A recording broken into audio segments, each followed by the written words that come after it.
Shadowing. This technique accelerates your fluency so much and so fast, and you don't even need anyone to practice it. You don't even need a native English speaker. So if you want to start thinking more in English and less in your native language, and you want to speak so easily and confidently as an ambitious professional, stay tuned. Hello, it's Francisca from English to Thrive, and today I have changed the format a little bit. So in the intro you saw that I was at an amazing building interpreting because I work as a simultaneous interpreter from time to time. And now I'm speaking to you from close to my favorite coffee shop. And the reason why I'm doing this is because I wanted to exemplify the flexibility that English confidence skills give you to work from wherever you want. Today I'm not working because I've hit my financial goals quickly this month, and because of my business and because of being a simultaneous interpreter. And in fact, studying simultaneous interpreting allowed me to increase my fluency level so much, and it is in fact the scenario where I learned the skill, the technique that you're gonna learn today, that is shadowing. And also there's no way that I could have had this personal freedom that I desired, and also the chance of being paid very well without becoming fluent. So if you want to learn more about how you can also capitalize on career opportunities in English speaking scenarios, and you want to master this technique, stay tuned. Also, of course, remember to subscribe and hit the notification bell so you're notified for when I release new videos every Friday on English confidence and professional growth for tech-savvy professionals. Do not forget to like the video as well. So let's get started. Right, so shadowing is such an effective technique to increase fluency. One of my students, as you can see on the screen now, has gone from really having just 10% of effective spoken English skills to 70%. Yeah, he increases fluency so much, and he can feel much more confident in the workplace. So yeah, it is one of the exercises that I make my students do inside of my signature program, English Confidence Method. If you want to find out more about the program and how you also can use this technique to increase your fluency levels and grow personally and professionally, check out the link below and we can have a chat. Now, shadowing, it is a technique where you shadow an audio in English, meaning you repeat after a native English speaker, you repeat the words at the same time as they're said. The thing is that you repeat words at the same time as you listen to them. So it is a challenging exercise, but I swear if you do this every day, it's gonna increase your fluency levels so much, and it's gonna make you think less in your native language, which is the base and the foundation for you to speak English fluently and confidently. Now, of course, I'll give you advice on how to implement this exercise best, and you're gonna wanna watch the entire video because you're gonna have exercises that you can do by yourself so you can actually experiment this exercise. Now, I know what you're thinking, but why don't I just ask a friend of mine to practice English? Why do I have to do this exercise? Well, if you've seen this video right here, that I hope that you do, you know that there's a lot more elements to just practicing with a friend. And this is one of them, because shadowing, as I've said before, you don't have time to think. You just have to repeat words, and so it will fill up your brain with words in English, and it will pose a challenge for you to even speak faster, which is one of the key elements to fluency. Another thing is that this exercise prepares you for real conversations with native English speakers. As you know, if you want to work in Canada and the US, as many of my students cite the English Confidence Method, you're gonna have to be prepared to react to real life scenarios. And part of that is reacting quickly. Another benefit is that it allows you to imitate a native English speaker. As you know, language is much more than words. It is actually how you communicate in the sense of tone and rhythm. I've spoken a lot about rhythm and tone, and you can see this video right here how I've used music to actually speak like a native English speaker. But shadowing is the perfect exercise for you to model how a native English speaker speaks. As you know, I also have an exercise that's called imitation, but the difference between imitation and shadowing is that in imitation you repeat after the phrase has been said. Shadowing, you do it at the same time. Now, I'm gonna give you some tips. Now, it's time for me to sit down And okay, make sure that you use an audio that's clear. Preferably that's from a native English speaker, because if you use an audio that's mispronounced, that's going to register in your brain. It's going to affect your pronunciation. So make sure that you use an audio that's, if it's not from a native English speaker, it's from someone that speaks English very clearly. Now, you can find these audios in YouTube, Spotify, and you'll see when I show you the examples how you can easily do this exercise with no excuses whatsoever. Now, the audio has to be of good quality so you can clearly listen to the words. And because this exercise also helps you to learn vocabulary, make sure that it is an audio that serves you in life and the workplace. So for example, if you're an engineer, you can look for audios that talk about engineering. And this will activate your brain into noticing new words. Now, another characteristic of the audio, make sure that it is fast. It has to pose a challenge. So if you put an audio that's slow, it's going to be way too easy, and that is not going to accelerate your fluency. Now, another characteristic that's important to keep in mind is that if you use audios from YouTube, make sure that they are not subtitled. Why? Because you'll be tempted to read, and that is not the idea. The idea is not that you read. The idea is that you notice words and you notice the phonetics, and that you can, even if you don't know the word, you can guess phonetically what it says, because that's gonna help you for pronunciation and to actually imitate natural conversations in English. Now, second tip, make sure that you start small and then you progress from there. So in the examples, you're gonna see audios from 1 minute, 2 minutes, 3 minutes.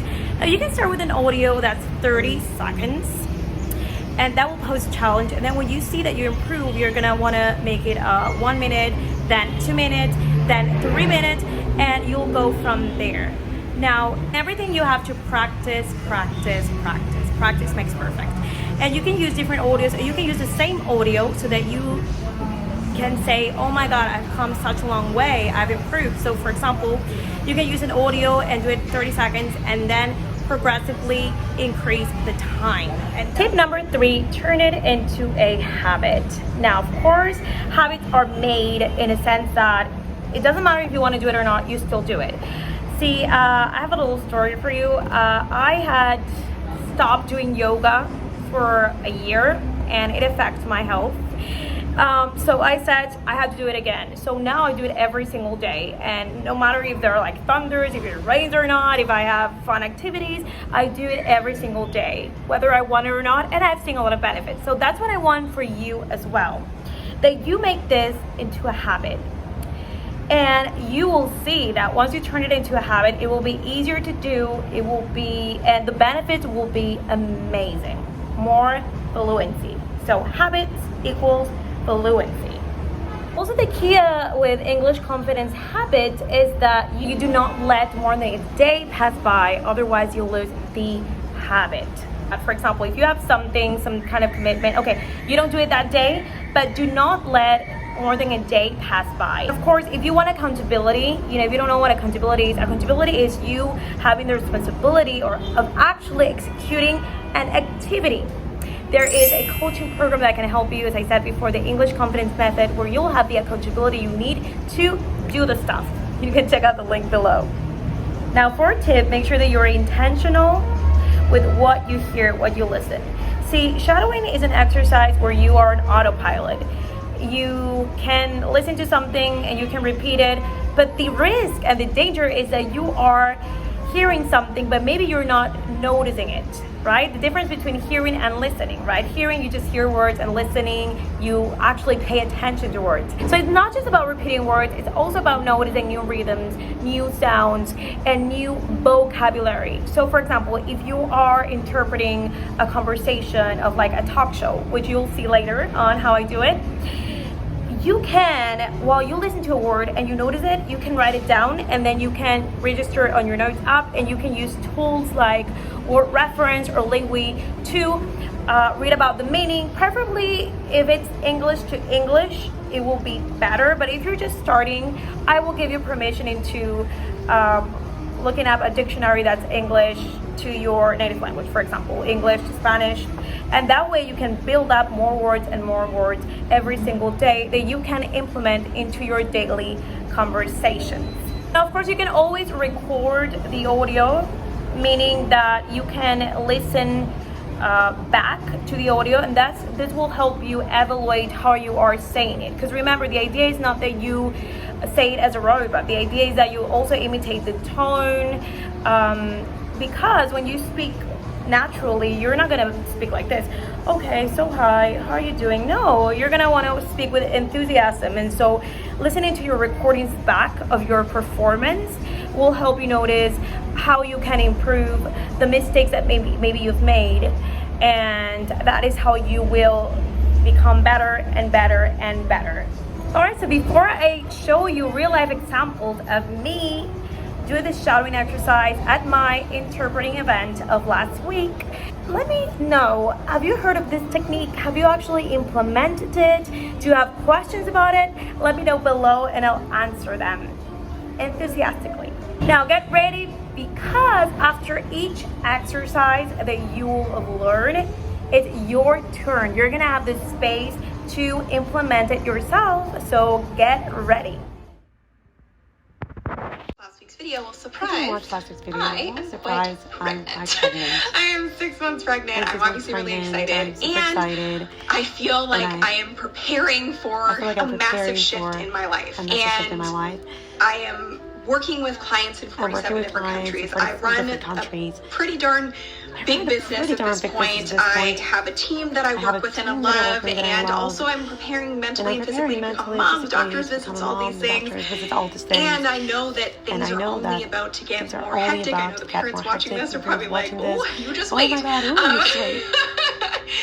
And so I've been really honing in on what already is a strong strategy for prioritizing and how I plan out my months, my year, my weeks, my days, and it's really specific and intentional, and I know that it can help. So I thought it'd be helpful for me to share it with you, because you might be thinking, wow, like, you got a lot going on, you're running this business, you guys in infamy, the United States of America was suddenly and deliberately attacked by naval and air forces of the Empire of Japan. The United States was at peace with that nation, and at the solicitation of Japan was still in conversation with its government and its emperor, looking toward the maintenance of peace in the Pacific. Indeed, 1 hour after Japanese air squadrons had commenced bombing in the American island of Oahu, the Japanese ambassador to the United States and his colleague delivered to our Secretary of State Atomic Habits by James Clear. Atomic Habits by James Clear. Introduction. My story. On the final day of my sophomore year of high school, I was hit in the face with a baseball bat. As my classmates took a full swing, the bat slipped out of his hands and came flying toward me before striking me directly between the eyes. I have no memory of the moment. I had no memory of the moment. The bat smashed into my face with such force that it crushed my nose into a distorted U shape. The collision sent the soft tissue of my brain slamming into the inside of my skull. Immediately, a wave of swelling surged throughout my head. In a fraction of a second, I had a broken nose, multiple skull fractures, and two shattered eye sockets. When I opened my eyes, I saw people staring at me, running over the hill. I looked down and noticed spots of red on my clothes. One of my classmates took the shirt off his back and handed it to me. I used it to plug the stream of blood rushing from my broken nose. Shocked and confused, I was unaware of how seriously I've been injured. My teacher looked his arms around my shoulder, and we began a long walk to the nurse's office, across the field, down the hill, and back into school. Random hands touched my side, holding me upright. We took our time and walked slowly. Nobody realized that every minute mattered. When we arrived at the nurse's office, she asked me a series of questions. What year is it? 1988. I answered. It was actually 2002. It was actually 2002. Who was the president of the United States? Bill Clinton. Bill Clinton, I said. The correct answer was George W. Bush. What is your mom's name? What is your mom's name? I stalled. You were inclined to treat the matter as a mere tour de force of the author. On my remarking that I was constantly in the habit of doing the same thing, you expressed incredulity. Oh, no. Perhaps not with your tongue, my dear Watson, but certainly with your eyebrows. So when I saw you throw down your paper and enter upon a train of thought, I was very happy to have the opportunity of reading it off, and eventually of breaking into it, as a proof that I had been in rapport with you. But I was still far from satisfied. In the example which you read to me, said I, the reasoner drew his conclusions from the actions of the man whom he observed. If I remember right, he stumbled over a heap of stones, looked up at the stars, and so on. But I had been seated quietly in my chair, and what clues can I have given you? You do yourself an injustice. The features are given to man as the means by which he shall express his emotions, and yours are faithful servants. Do you mean to say that you read my train of thoughts from my features? Your features, and especially your eyes. Perhaps you cannot yourself recall how your reverie commenced? No, I cannot. Then I will tell you. After throwing down your paper, which was the action which drew my attention to you, you sat for half a minute with a vacant expression. Then your eyes fixed themselves upon your newly framed picture of General Gordon, and I saw by the alteration in your face that a train of thought had been started. But it did not lead very far. Your eyes flashed across to the unframed portrait of Henry Ward Beecher, which stands upon the top of your books. Then you glanced up at the wall, and of course your meaning was obvious. You were thinking that if the portrait were framed, it would just cover that bare space and correspond with Gordon's picture over there. You have followed me wonderfully, I exclaimed. So far, I could hardly have gone astray, but now your thoughts went back to Beecher, and you... Now, shadowing is challenging as it is, but I'm going to give you a few tips to make it even more challenging, to make it even more difficult. So, what you can do is, and you're going to see it in the example, you can grab a notebook, and then maybe you do it at the 1 minute or 2 minute or 3 minute exercise, but while you listen and you shadow, you can also write what you did today, or as you'll see in the example, you can write a list of 50 countries in English, of course, and you'll see, even me, I find it challenging, and you'll see how sometimes I stop to think, and the challenge is that while you repeat the words, you're actually telling your brain to concentrate in 3 different activities at the same time. Listening and then repeating, and also thinking about a certain list of countries, a certain activity. And that's something that I learned when I was studying to be a translator and interpreter. And it was fun, but it was challenging as well. So try it. It's going to be your turn next.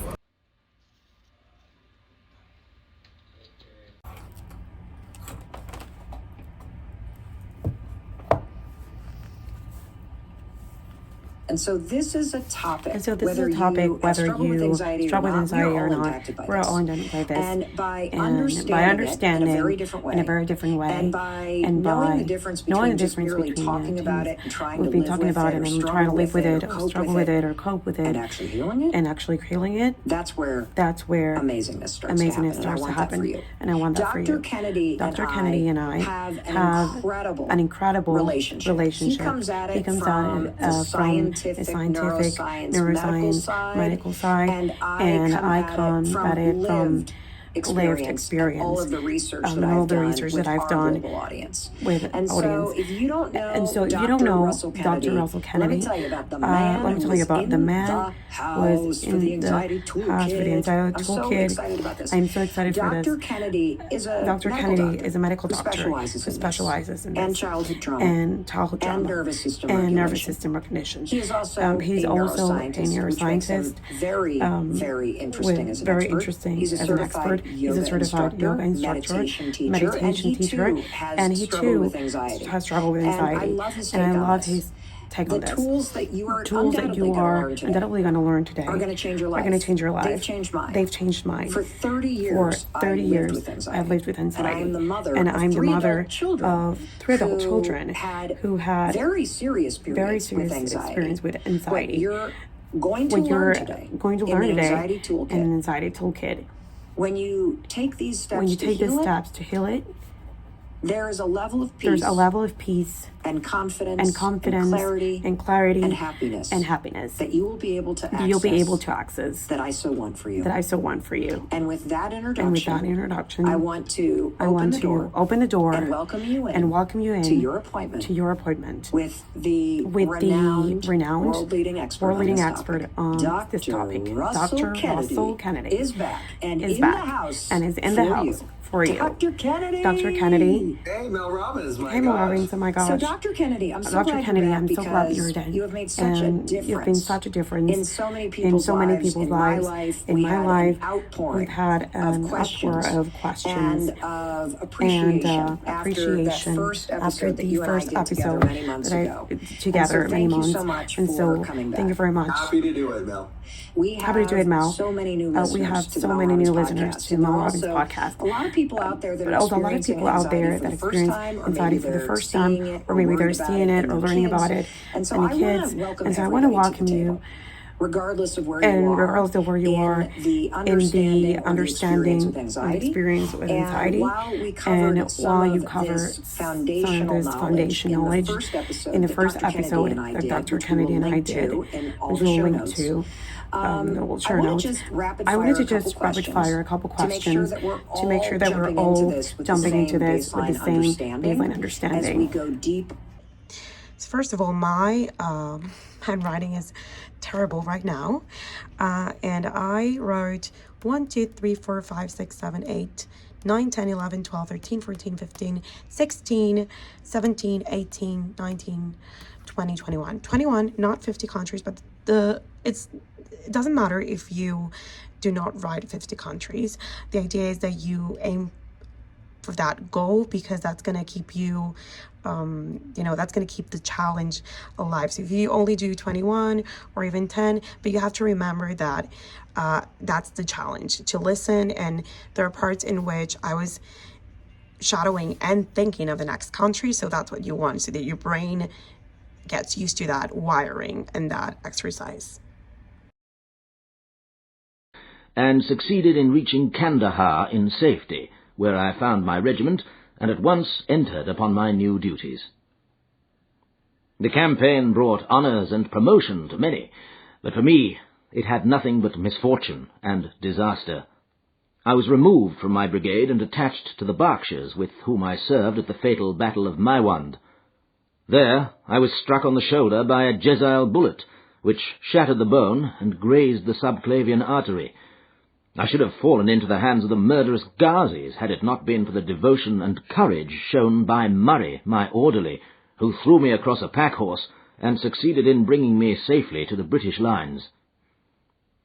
Worn with pain and weak from the prolonged hardships which I had undergone, I was removed with a great train of wounded sufferers to the base hospital at Peshawar.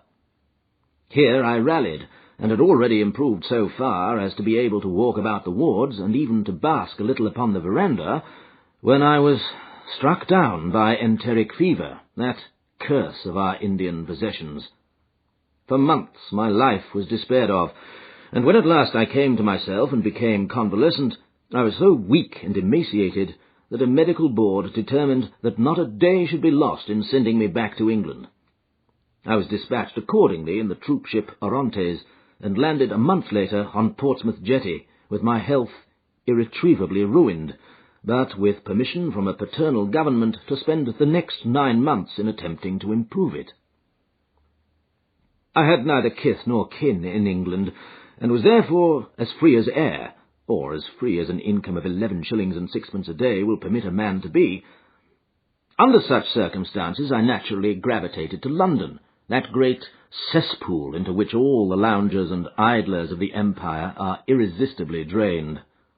There I stayed for some time at a private hotel in the Strand, leading a comfortless, meaningless existence, and spending such money as I had considerably more freely than I ought. So alarming did the state of my finances become that I soon realized that I must either leave the metropolis and rusticate somewhere in the country, or that I must make a complete alteration in my style of living.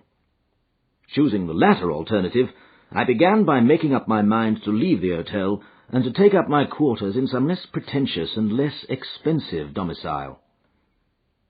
On the very day that I had come to this conclusion, I was standing at the Criterion Bar when someone tapped me on the shoulder, and turning round, I recognized young Stamford, who had been a dresser under me at Bart's. The sight of a friendly face in the great wilderness of London is a pleasant thing indeed to a lonely man. In old days, Stamford had never been a particular crony of mine, but now... Alright, so I hope that you enjoy the examples and that you actually did the exercises, because you're not going to advance if you just watch them. You have to do them. Okay, so a little disclaimer, I used a site which I'll link below that it's called Project Gutenberg, where there are copyright-free texts, and you can actually choose from a variety of texts about your profession, about your passion, something that you like. So it is an amazing resource. Alright, so I hope that you enjoyed the video. If you did, please give it a like so we can help the algorithm reach more people. Do not forget to subscribe and hit the notification bell. And before I end this video where I started, I do have two surprises for you. One is you can download a shadowing audio so you can practice every day this exercise and increase your fluency. Link is below. And second, I do invite you to apply for the English Confidence Method. It is an A to Z 1 to 10 plan where you can go from feeling limited in personal growth, frustrated with your English communication skills, to confident, fluent, so that you can capitalize on career opportunities in English speaking scenarios. Link is below. We can have a chat. So I'm so excited to help you with your English confidence journey. Alright, so I'll see you in the next video. Make sure you do watch this next. You can find out which other elements you need to achieve total confidence and fluency in English. And you can stop relying on one-to-one conversations because they're not enough. And also you can check out this playlist about habit building, which will complement your shadowing practice. I'll see you in the next one.